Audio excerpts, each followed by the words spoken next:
Is Earth being watched by something not of this world?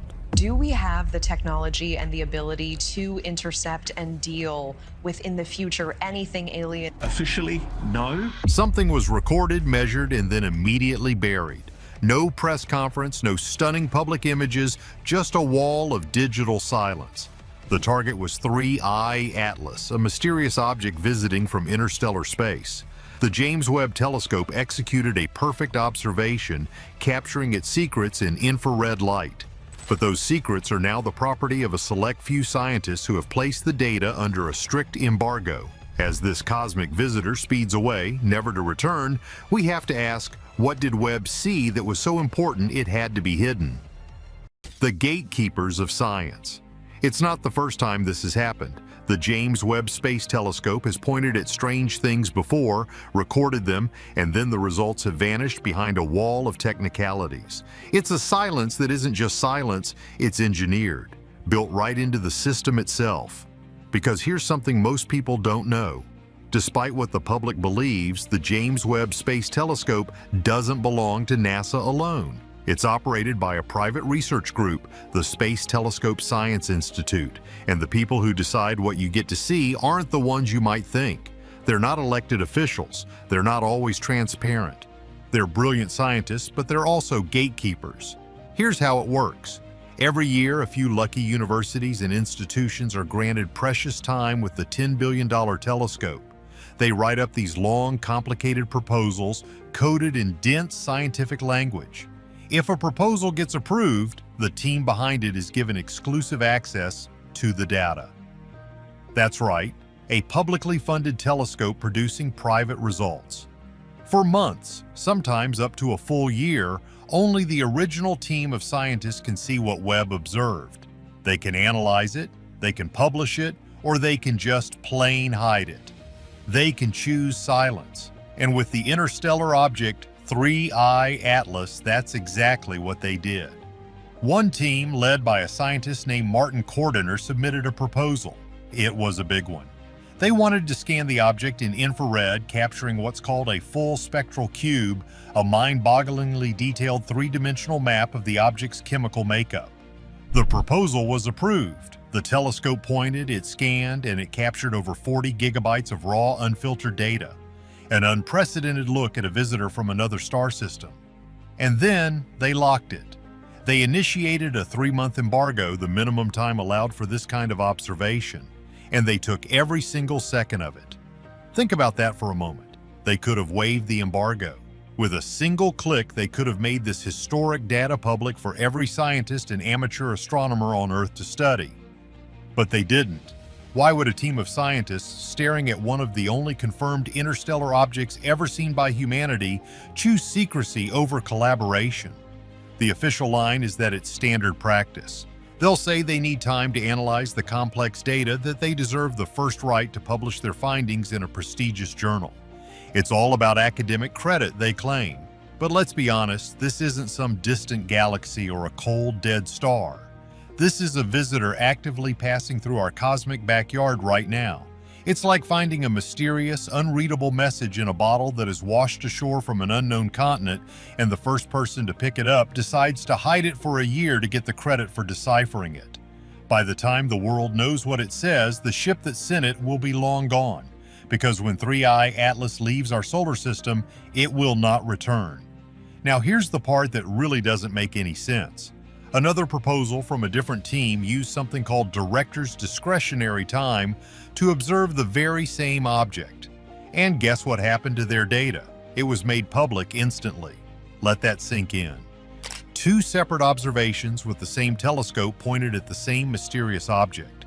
One set of data is locked away under a strict embargo while the other is released to the world. Why the glaring difference? What could the first team have possibly seen that was so different, so sensitive, that it had to be sealed away from public view? What did the first team's deeper scan reveal that the second one missed? 1 in 20,000. It's not just the data that's strange, it's the path the object is taking. Most interstellar objects, the cosmic driftwood from other star systems, are expected to enter our system like cosmic tumbleweeds.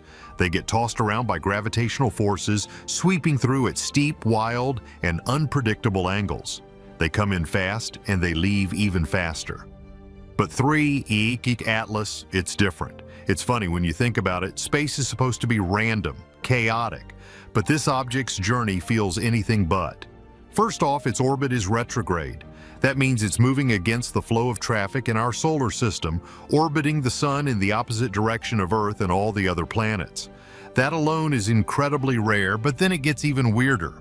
Its path is almost perfectly aligned with the ecliptic plane.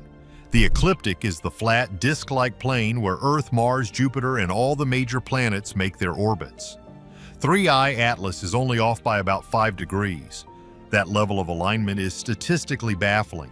Most interstellar debris should come in hot from high above or way below this plane, totally random and untamed. But 3I Atlas enters like it's merging onto a highway, flat, stable, almost calculated.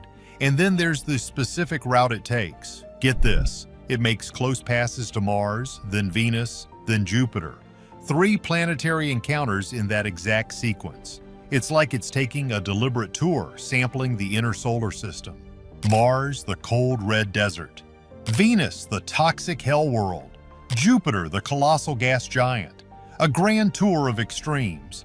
Not only is the sequence of these flybys incredibly rare, but it's also backwards from the natural pull of gravity. It isn't just falling inward toward the sun, being passively pulled in. It's as if 3I Atlas chose its route. Avi Loeb, a famous and sometimes controversial Harvard astrophysicist, didn't ignore this. He's the same scientist who suggested our first interstellar visitor, Oumuamua, could have been an alien probe.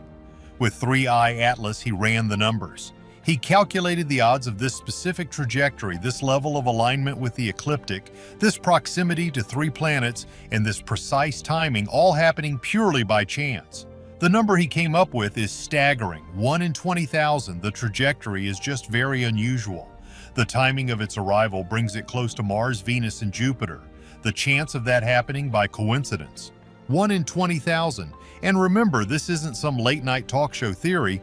This is a Harvard scientist publishing peer-reviewed calculations. His ideas are contested, absolutely, but they aren't just ignored.